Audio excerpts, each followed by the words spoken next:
Cheers. Cheers. Welcome to Victory Brewing Company.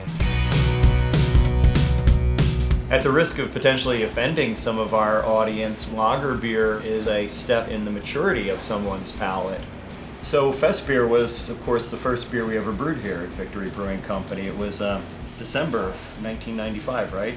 The very first beer we ever made. We figured we need to get that one in the tanks earlier because it needed the most aging. Märzen style of beer really requires a great maltiness. First of all, we source original Munich and Vienna malts from Germany, and then we use a decoction process in the brew house, whereby we're actually taking a portion of the mash and boiling it, adding it back to the main mash, and then with a double decoction, we're doing that a second time. Another portion of the malt is removed, it's boiled, mixed with the mash again, and this really accentuates the maltiness of the beer.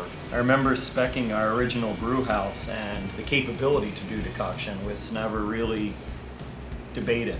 Yeah, our Festbier was one of our flagship beers, and we wanted to have a really classic example of a Märzen, and that of course required us to use good German malts and the decoction process. Okay, all right. You know, it's always amazed me the precision of Germans and the fact that Oktoberfest beer is actually Märzenbier, or beer brewed in March, served for Oktoberfest, which actually begins in September. So, kind of not so precise in that respect. Not very precise at all, but the origins make a lot of sense because March would be sort of the end of the brewing season before the microbes took over in the brewery.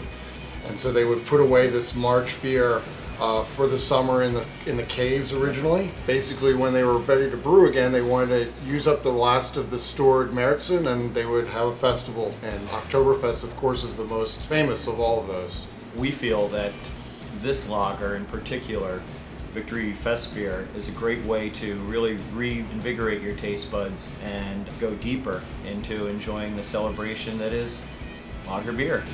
Cheers. Cheers.